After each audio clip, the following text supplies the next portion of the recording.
Today on Monkey Life, Alison and wildlife vet John are in Turkey to collect a young chimp previously stolen from the wild and kept as a pet. I know. This is a big leap of faith. I know. Yeah, good girl. And the trip reunites Alison with an old friend. It's just nice to see that he's turned into quite a nice lad and is being looked after so well. Plus, back at the park, it's sweet treat time for the Stumpies.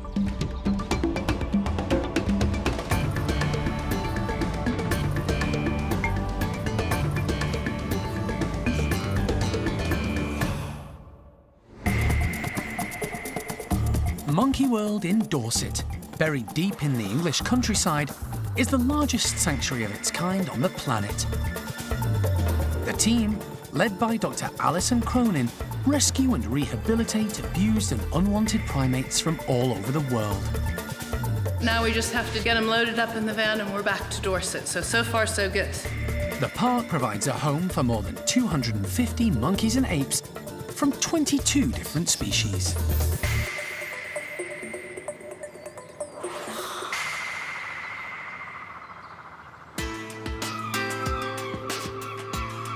The Sea of Marmara, an inland water situated entirely within the borders of Turkey. Alison and wildlife vet John Lewis have flown 1,500 miles to get here on a special rescue mission. They're heading 50 miles south of Istanbul to the Faruk Yalcin Zoo. A while ago, the zoo contacted Alison about a young female chimp in their care called Topish. She'd been brought into the country via the illegal black market trade and kept as a pet until the zoo stepped in to offer her a temporary home. Hey, here.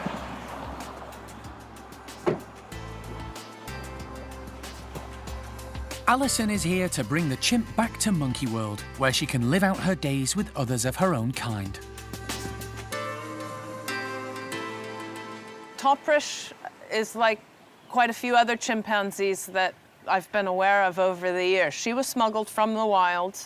Our information is that she was actually sold by a Syrian animal dealer into the pet trade here in Turkey. So she was kept by a private family, which we've heard of before, and kept as a pet until she became a problem. She's been here for 2 to 3 years now, and long overdue for having a family of her own kind.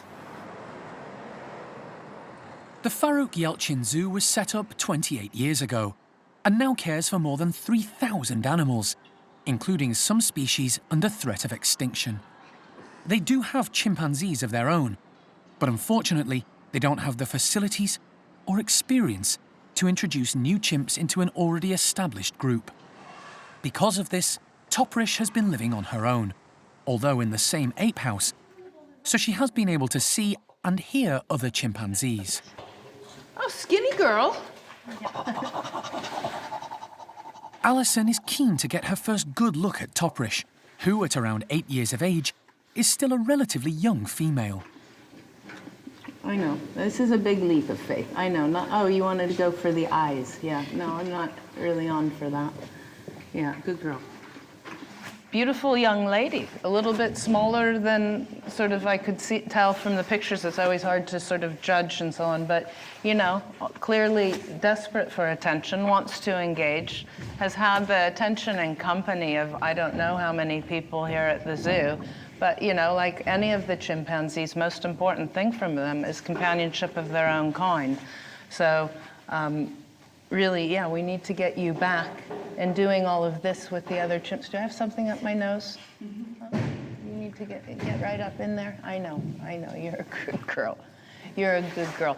We've got a long road ahead with her, but it's the right thing to do for her future. She's only young. She needs a family. The initial meeting is going well, and wildlife vet John Lewis is also able to cast his eye over Topish. It will be his important and potentially difficult job to anaesthetize Topish in order for the team to get her safely into her transport box.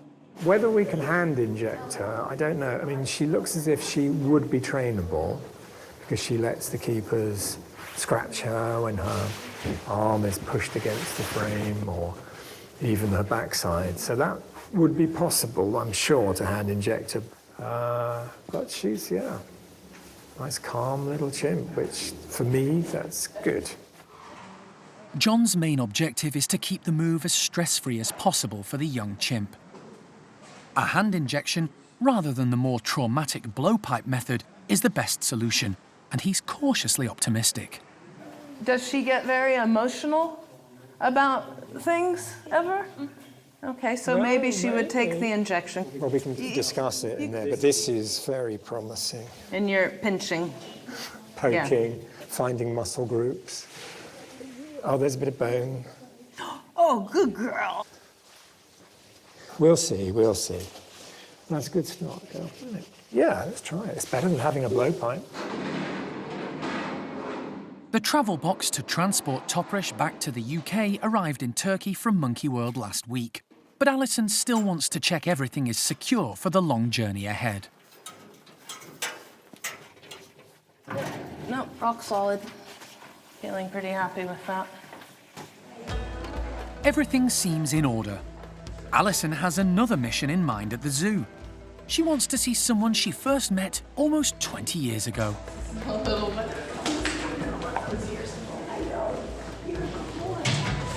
Back then, Alison and her late husband Jim were in Istanbul to help assist the authorities find and confiscate several baby chimpanzees, illegally smuggled from the wild and on sale in pet shops. Gucup was a very young chimp being offered for sale at a spice market. He was confiscated by the authorities. But instead of coming back to the park with Jim and Alison, he was placed in the care of the zoo. This is the first time she's seen him since. This is just fantastic. I was sort of hopeful and wondering how Gucup and Romeo had fared in life because I hadn't really heard or known. I don't know. It's just nice to see that he's turned into quite a nice lad and is being looked after so well. At the same time, you have to balance it out with the tragedy that he should still be with his family group, hey? I know, you're a bit of a tough dude. You're a bit of a tough dude. It's been a long but successful day. Tomorrow, Alison and John will return to spend more time with Topish in an attempt to gain her trust and help make the move back to Dorset as smooth as possible.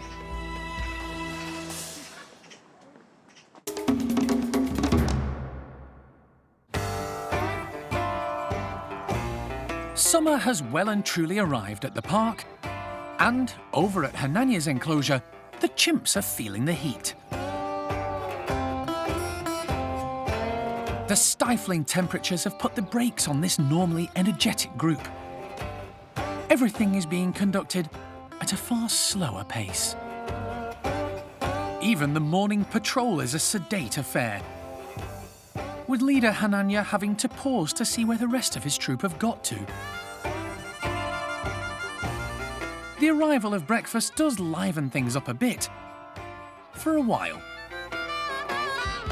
High-ranking female Johnny grabs far more than her fair share of watermelon.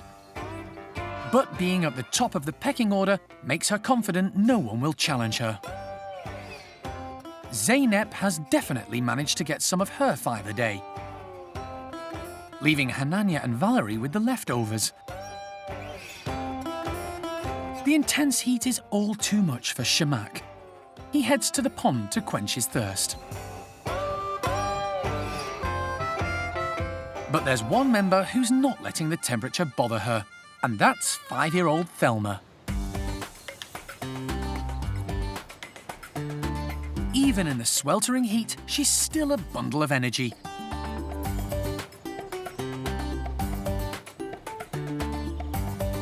Cadging lifts off anyone happy to comply, and enticing the adults into full-on play sessions.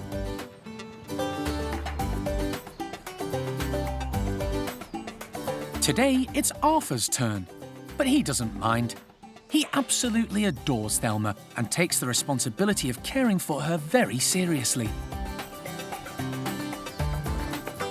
Hananya's number 2, Simon, joins in the fun. He's another who's assumed the role of Thelma's protector.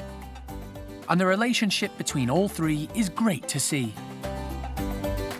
Thelma is growing up fast, and things will soon start to change for this young lady. But for now, she's making the most of being spoiled. The rest of the group are relaxing in whatever shade they can find.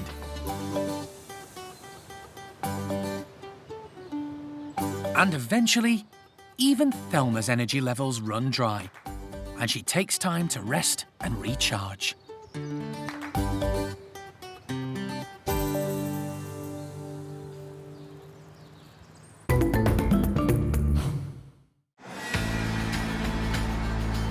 Alison and vet John Lewis are back at the Faruk Yalcin Zoo, 50 miles south of Istanbul in Turkey, following a successful first visit.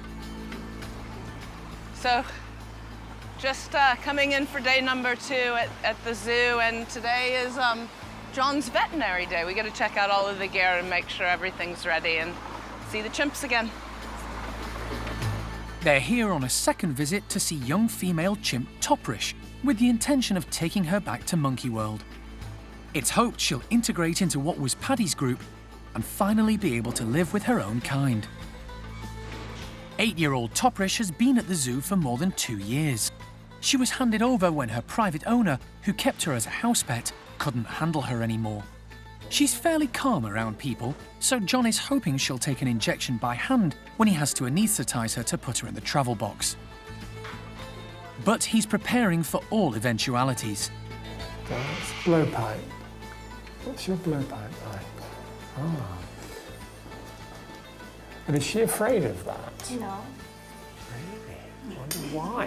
Why wouldn't she be afraid of someone with a pipe like this? Tomorrow morning, when we're going to move Topish, it's a really early morning start. So, you know, it'll be dark outside and everything, and we just want to make sure that all of the gear is ready, set, and proper, because there's, you know, a few procedures that John's going to do, and anesthetizing her is always a risky situation. With the drugs and equipment checked and prepared ready for tomorrow's move, John wants to see how Topish will react when presented with a needle and syringe. It'll be far less stressful for her if she allows a hand injection rather than needing to be darted with a blowpipe. We're in Chimp. Yeah. And then coming out. If she does that tomorrow, and she doesn't react to the ketamine, we're in business. Good gal. Good gal. It's very encouraging. Topish is calm and relaxed in human company. She's never lived with other chimps and has always been cared for by people, which might be the reason. Her new start at Monkey World in a large group of adult chimps will be a massive lifestyle change. Recently, she has been able to enjoy some interaction with other chimps. Her keeper and the zoo's vet Hilal have introduced her to 2 baby chimps being hand-reared at the zoo. Every few days, she's been able to play with them in the outside enclosure. It's nice to see how Topish interacts and relates with people without any bars or cage situation. Also nice to see how she interacts and deals with the young chimpanzees. Now, there aren't any youngsters in Cindy's group right now, but it's just good to know that she's not terrified or frightened of chimpanzees, although adults might be a different story. But this is really nice and makes me feel a whole lot better, happier, and optimistic about the future for Topish and how she's going to fit into chimp society at Monkey World. So, really pleased. Good day. For Hilal, saying goodbye is going to be a huge wrench, but she knows it's for the best. I will feel very, very sad. I don't want to let her to go, but it's going to be better for her, only for her. I don't think myself. And if she stays here, she's not going to be happy. Tomorrow is going to be a big day for everyone involved. But for Topish, it's the first day of the rest of her life.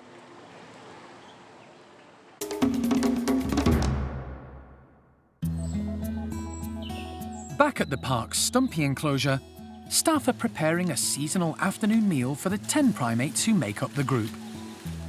Freshly picked corn on the cob, still on the stalk. So the primates will have to work just that little bit harder to get to it. We've actually put quite a lot of corn out today. With the Stumpies, there's a really strict hierarchy, and we just want to make sure that all the individuals get enough corn. So we've scattered it about through the whole enclosure. We've put some high, some low. They're not very good tree climbers, so that's why some of it's on the ground. And yeah, just to make sure that everyone, the high rankers and the low rankers, all get a shout out at the corn. The majority of the Stumpies don't rate as the most agile primates living at the park. To help with their mobility and keep the weight off, they're on a carefully controlled diet, so today's something of a treat. Sian is going to let out the two newest members of the group first, Freddie and Toto, both more mobile than the others. They're the lowest ranking in the group. It's just going to give them a few extra minutes to eat the corn before the more dominants come out and join them. Come on then, Toto, you ready to enjoy some corn? Well done, boys. Go on then, Freddie, go and enjoy the corn. Toto shows surprising agility as he bounces along one of the high poles, showing confidence when no one else is around. Freddie, though, has made a beeline for the corn and is getting stuck straight in. Since the pair arrived almost 2 years ago, it's been slow progress integrating them into this established group. Freddie has made more friends, but recently Toto has started to ingratiate himself more and more with some of the low rankers. He may look impressive, but underneath all that hair and fur, he needs a little help. So just giving Toto some multi-milk. Even though he looks magnificent, under that coat he is still a little bit skinny. So we're just trying to fatten him up, get a few more extra calories on him, so he really does enjoy his multi-milk in the afternoon.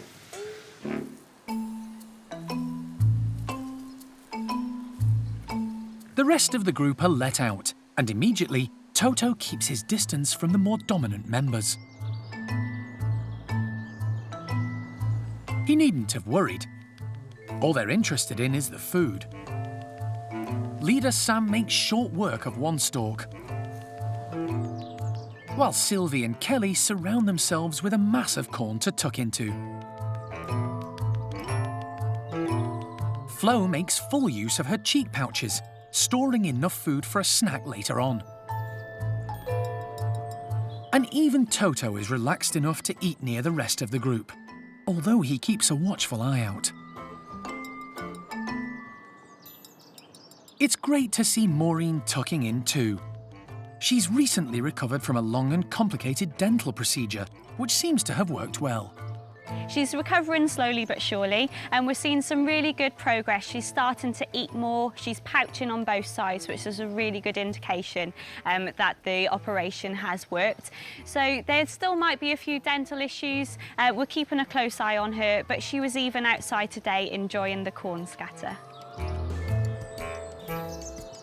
Jonathan and Flo finish off with a bit of grooming. Grooming's a very good social occurrence with these guys. It makes you cement partnerships with both the high rankers and low rankers, so you really need to make friends to stay in with the group. So grooming is just one of the things that keeps these guys occupied throughout the day. It just removes any kind of like gnats or dust or particles or anything that's matted within the hair, so it's really good that they just keep each other tip-top condition. The corn has gone down well with all the group, giving them an extra spring in their step for the afternoon ahead.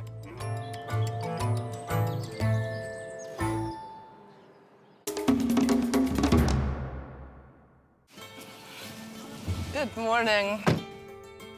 It's 4:30 in the morning Turkish time, and Alison and wildlife vet John Lewis have arrived at the Faruk Yalcin Zoo for the most important part of their trip so far. John is about to anesthetize Chimp Topish, so that she can be put into her transport box ready for the long journey back to Dorset. Right, I'm going to go and scratch a chimpanzee for a bit. Okay, so I'm gonna label a box. Topish is awake, alert, and comfortable in John's company. Good girl. Okay. It's now or never. Right. Hello, if we go and do the injection and see And if everybody else stays yeah. here, John is going to attempt to anaesthetize Topish by hand injection. Training primates to accept this can take months. we want to get a good old scratch. But Topish is very accepting of John. Good old scratching going. Yes, yes, yes, yes. Yes, yes, yes. We're good. With the drug delivered, it's just a matter of waiting a few minutes for it to take effect.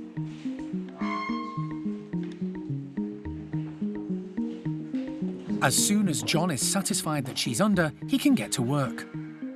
Yep. And my bag, please. Before Topish is put into her transport box, John wants to check her vital signs. Right. And he immediately notices there's a buildup of fluid in one of her air sacs.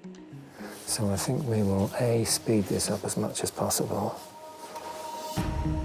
It doesn't signify too much cause for concern, but he's not taking any chances. He quickly continues with the checkup, taking blood samples for later analysis. And surgical spirit on the swabs. And performing a tuberculin test. She should have a big red blob. That will go down very quickly. Once he's satisfied, he gives the all clear for Topish to be placed into the travel box. The team must wait until the young chimp comes round from the anaesthetic in case John needs to step in. But Topish is fine, and now she can be loaded onto the van ready for the journey to Istanbul airport. Alison is pleased with how everything has gone. She's looking good. She's a little bit drunk, which is exactly what we wanted her, nice and calm in the box. She's got blankets in there. I've got some food, so hopefully at the airport before we hand her over to customs, we can at least get one last look, give her a little bit of food and breakfast. And then next stop, UK. There's a long day and a long journey ahead. But for Topish, it's the beginning of a new life, finally living with others of her own kind for the first time since being stolen from the wild.